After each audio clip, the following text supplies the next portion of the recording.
Olibet. Lažybos, lošimo automatai.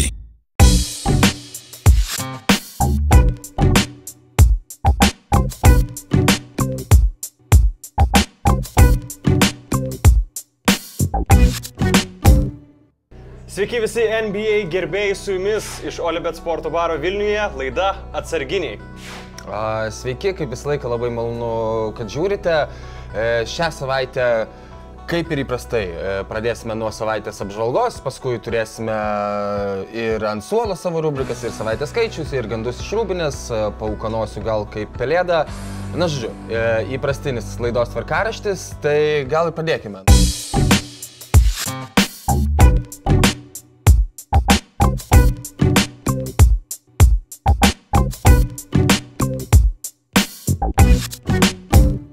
Šiaip mano savaitės įvykis, man įsimintiniausias dalykas, iš esmės, tai nutiko tik tais, pasklido žinia galbūt, tik tais vakar dieną apie San Antonijos Spurs komandos susitikimą. Susitiko Spursai ir darė tik tais tą taip vadinamą team meetingą, tai yra be jokių trenerių ir panašiai. Ir kaip skelbia ESPN žurnalistas Adrianas Wojnarowskis, kad, tiesiog prašė ir įtikinėjo Kawhi'ų Leonardą grįžti į aikštę, jo komandos draugai. Sakė, kad mes tavęs laukiam, Kawhi'us Leonardas savo ruoštų sakė, kad jis turi savų priežasčių, kodėl į aikštelį jis negrįžta. Mano žinobilis dar kaltino žurnalistus, kad būtent per žurnalistus visi Spurs žaidėjai galvojo, kad Kawhi'us grįž anksčiau, negu kad jisai iš tikrųjų grįž. Tad būtent, Manu metė tokį akmenį į žiniasklaidos daržą. Jis ten taip labiau, aš manau, kad tiesiog, ne tai kad ironizuodamas, bet tiesiog, jis nebuvo realiai piktas ant žurnalistų, bet sakau, ir jūs mums lūkesčius pažadinat, nes, nėra ten puikiai komunikacija, matyt, komandos draugų su Kawhi'um Leonardu. Tiesa, iš kitos pusės vietiniai San Antonijaus žurnalistai sakė, kad ESPN, nacionalinis, aišku, kanalas Amerikos šiek tiek išpūtė burbulą ir šiaip jau, kad komandos tas susirinkimas buvo toksai, palaikantis iš esmės Kawhi'ų Leonardą ir suprantantis atseit jo priežastis nežaidimo. Tai čia, nežinau, galime teorizuoti ir mes patys. Man tai iš tikrųjų yra keista, yra žinių, kad Kawhi'us Leonardas žaidė ir 3-3, ir 4-4, ir lygtais viskas tvarkoj. Ir niekas absoliučiai neaišku. Be abejo, Spursų šiaip situacija visai tai tvarkoje. Dabar laimėjo 5 rungtynes iš eilės. Yra berods 5 vakarų konferencijoje. Šiek tiek stabilizavosi, aišku, padėtis, bet žinome, kad be Kawhi'us Leonardo tai jų lubos to, ką jie gali pasiekti, yra žymiai mažesnis negu su juo. Ir bet kaip tu ir minėjai, mano žinobilis sako, kad mums kaip komandai reikia mąstyti, kad jisai negrįš. Nes jeigu lauksim ir tikėsimės, mums tai naudos neneš, nes iki galo niekas nėra aišku. Tai būtent, kad Spursai jau kaip ir prieš tai mus kamavo nuolat tokia nežinia. Mes kiekvieną savaitę kalbame Kawhi'ų Leonardą praktiškai ir kiekvieną savaitę vis duodam kažkokią visiškai priešingą informaciją negu praėjusią savaitę. Tad dabar kol kas atrodo, bent jau šiai akimirkai, kad Kawhi'ų Leonardas šį sezoną jau nebepasirodys aikštėje ir Spursai jau ir susitaikė beje su tuo, kad teks žaisti be jo. Dabar užima 6. vietą vakaruose, tačiau panašu, kad ten jau jie pateks į tas atkrintamasis ir prieš tai kažkokios buvusios problemos. Panašu, kad, žodžiu, komanda susitaikė su tuo. Dabar iškovojo 5 pergales šilės, kaip ir minėjai. Prieš tai iš 14 laimėjo tik 3 rungtynes. Tad pataisė situaciją ir atkrintamasis. Iš tikrųjų, bet nesinori dar vis sakyti, neperškus grovio, kaip mes kartuojam jau kelintą savaitę ir kartuosime iki reguliaraus sezono pabaigos. Pekla ir bala ir belė kokia sumaištis yra vakarų konferencijoje.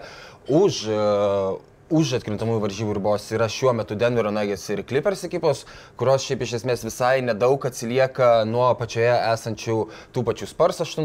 vietoje, kurie turi 42 pergalės, Minnesotos ir Jutos ekipų, kurios turi po 41. Tai ten tikrai dar daug kas gali keistis.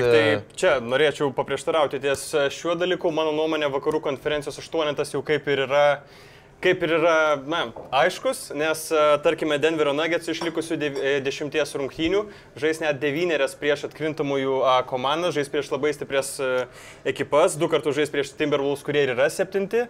Tad aš tiesiog nemanau, kad Nuggets liko tokie varžovai, Clippers taip pat. Clippers iš 10 irgi beveik didžioji dalis prieš atkrintamųjų komandos, kurioms reikia tų pergalių dėl aukštesnių vietų. Iš kitos pusės tai galbūt ir yra gerai, būtent jeigu tu persikėjai Minnesotą ir turi 2 rungtynės prieš prieš Minnesotą, galbūt, laimėk prieš Minnesotą. Bet, aišku, Nuggetsam bus sudėtingiau, bet Gary Harriso, taip, tą patį. Tai tikrai taip, be jo bus sudėtingiau, bet galimybės visos yra. Milsapas grįžo. Bent tiek yra gerų dalykų, na, taip pat ir tie patys Clipperiai. Aš nemanau, kad jie ten ir tuose atkrintamuose turi kažką labai veikti.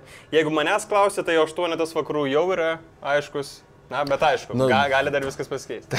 Tai aiškus ar neaiškus tau? Nes man tai jis aiškus nėra, aš galvoju. Aš palieku kitiem, mano nuomonė viskas, bet... Supratau. Visko būna. Tvarkoje, nes lygiai taip pat ir San Antonijaus be abejo laukia sunki paskutinė atkarpa ir jie gali kristi dar žemiau, jeigu neišlaikys šito tempo. Na, įsivaizduokime, N kartų esam sakę, kad maža traumelė kai kurioms ekipoms daug ką reiškia, dabar be Kavajaus Leonardo, jeigu pasisuka koja dar sykį ten koks Lamarcusas Aldridge'as, na, aišku, Sparsai yra Sparsai, ten atrodo mus, jeigu su Andriumi nuo suolo pakeltų, ten nepadarytume gėdos, nes kažkaip ta sistema visus įkvėpia gerai žaisti. Bet esmė tame, kad sudėtinga ir man atrodo, ten dar situacija gali keistis. Denverio Nuggets, na, tikrai šiaip jau investavo stipriai save būtent į šio sezono jau patekimą į atkrintamasias rungtynes, į atkrintamąjį etapą, kai Clippers, na, žinome, kad po visų mainų ir panašiai, tai jiems čia būtų toksai šventinis bonusas patekti į tas atkrintamasias, gal ir nėra tokios jau maksimum motivacijos žūk ir laimėk, kaip kad manau, kad Denverio Nuggets visas organizacijos tikslas yra būtent patekimas į atkrintamasias.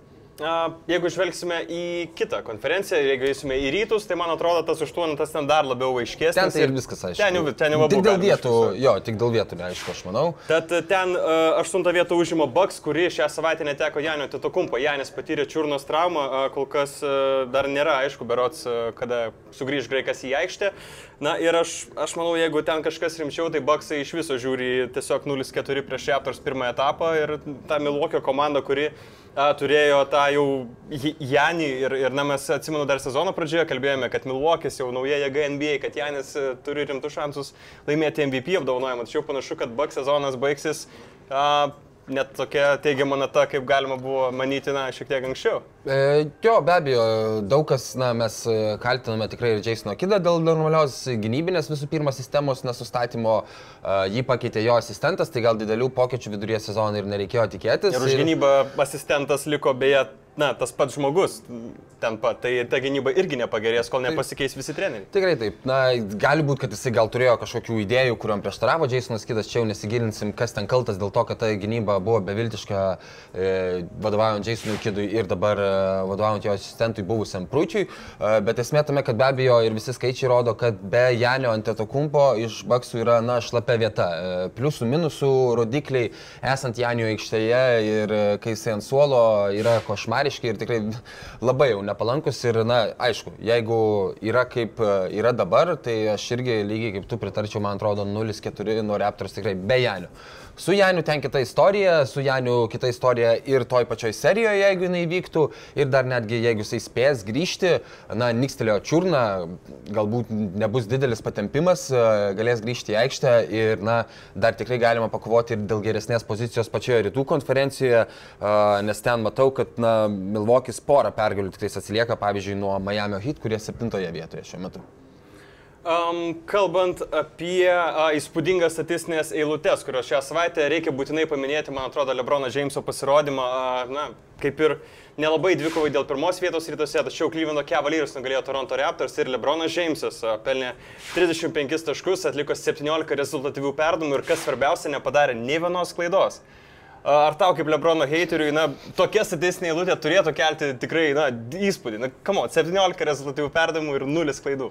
Na, tu egzagaruoju, be abejo, kelia įspūdį. Aš kiek kartų susakęs, tai mano asmeninės simpatijos ar antipatijos vieniems ar kitiems žaidėjams ar komandoms neleidžia, jau aš išaugau iš to lygio 16-metiško fanatizmo žaidėjams ar komandoms. Aš be abejo suprantu, kokio lygio žaidėjas yra LeBronas Jamesas ir kaip mes apskritai, šiaip jau žiūrint, turime džiaugtis, kad matome jų į aikštėje. Na, iš tikrųjų, istorinio gerumo žaidėjas ir kada pamatysime kitą tokį, kuris pretenduotų būti geriausių žaidėjų NBA lygos istorijoje, į ką LeBronas, na, pretenduoja, čia vienaip ar kitaip, mėgsti jo ar nemėgsti, turi tai pripažinti. Tai yra, tik tais turime džiaugtis matydami jį aikštėje. Džiaugiuosi jo, skaičiai be abejo įspūdingi. na, kad ir, bet jie, aišku, laimėjo, bet esminiai dalykai, Cavaliers vis dar yra, aišku, kiaura gynyba ir toliau kiaura gynyba ir nebe LeBrono pagalbos, be abejo, jis nebe toks aršus besiginant, kai buvo prieš 5 metų. Pakalbėkime apie komandas, kurios gal šiek tiek aukščiau negu 8 ar 7 vietos. Houston Rockets iškovojo 7 pergalės iš eilės ir panašu, kad artėja prie pirmosios vietos vakarų konferencijoje. Golden State Warriors vis dar neturi 4 savo visų superžvaigždžių, tie 5, kurie žaidžia, kokie, jūs nežinosite, pusės rotacijos žaidėjų, kurie dabar rungtyniauja. Na, būtų labai tipiška Rocketsam, jeigu jie taip ir pabaigtų sezoną nepralaimėję, dabar turi 7 pergalės iš eilės, prieš tai sezono pradžioje turėjo 17 iš eilės pralošę, tada dar kartelį turėjo 17 iš eilės pralošę, dabar turi 7, liko 10 rungtynių. Laimės gal 17 iš eilės ir tada playoffų pirmam raunde pirmas rungtynės praloš. Būtų labai tipiška. Aišku, ten, skaudoka žinia yra Chriso Paulo trauma. Chrisas Paulas su amžinai tokiom lyg ir minimaliom, bet tokiom amžinai erzinančiom. Ir kažkaip, kai atkrintamosios netoli. Sakai, jis feikina, ne? Tai žodžiu, linkiu jam pasveikti, nes šiaip tikrai man patinka Houstono komanda ir labai noriu, kad jie būtų stipriausi, kokie tik tais gali būti, kad galėtų mesti tą iššūkį Golden State Warriors, kurio mes laukiame iš jų. Visiems mums palaikantiems ar Golden State Warriors, ar Houstono Rockets, ar bet kurią kitą NBA ekipą, vis tiek, man atrodo, norime rimtos, geros kovos ir gražaus krepšinio. Aš manau, kad Rockets ekipa yra ta, kuri geriausiai galėtų pasipriešinti Golden State'ui, tai daug dievė jiems sveikatas. Be abejo, šiandien pagalvojau apie lygiai tą patį, kad, jeigu reikėtų kažkokios vienintelės serijos, rinktis arba laukti, arba pažiūrėti, arba ten žinai, išlenda ir tau pasiūlo vieną pažiūrėti į ateitį, tai būtent, be abejo, norisi kuo greičiau vakarų finalo tarp Rockets ir Warriors, nes be abejo, Rockets yra, kol kas, manau, vienintelis realus kandidatas, kas, jeigu Warriors turi traumų, gali kažkokią tai staigmeną pateikti. Tikrai taip, kalbant apie traumas, tai be abejo, Warriors turi traumų, praėjusią savaitę dar nespėjome paminėti, sakėme, kad Kevinas Durantas yra iškritęs iš rikiuotės, bet dar nebuvo aišku, kas jam. Trauma šiaip pakankamai rimta, skilęs, berods yra šonkaulis Kevinui Durantui, jisai po 2 savaičių turėtų būti dar kartą peržiūrėtas gydytojų, ir jie priims sprendimą, kada jis gali žaisti ar panašiai, bet dabar artimiausias, bent jau 2 savaitės, jis tikrai nežais. Trauma rimta, traumų ir šiaip yra Warriors ekipoje, man atrodo, per akis. Tiesa, gal ten artėja geresnių naujienų, žinau, kad gandų savo rubrikoje išrūpinęs truputį pašnekėsim apie Stepho Curry situaciją, bet traumų šėlsa. Taip pat prie naujienų labai svarbių ir traumų Derikas Rauzas šią savaitę įdėjo į krepšį, stulbinanti žinia, be abejo, su 2 rankom, be abejo, neužilgo pasuko čiurną ir dabar yra iškritęs iš rikiuotės ir vėl negali žaisti. Tai tiesiog tipinė Deriko Rauzo savaitė. Breaking news.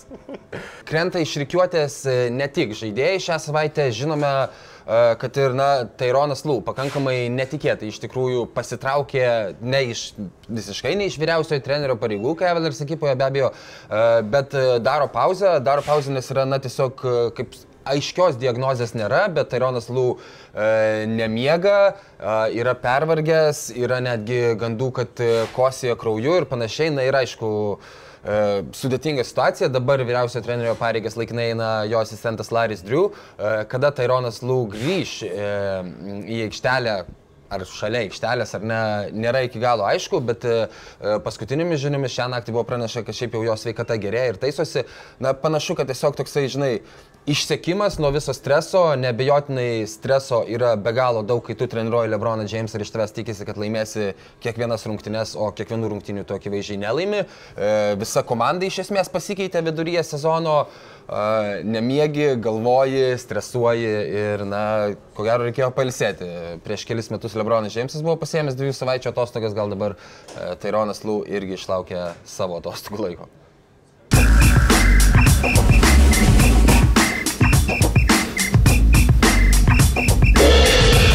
Olibet. Lažybos, lošimo automatai.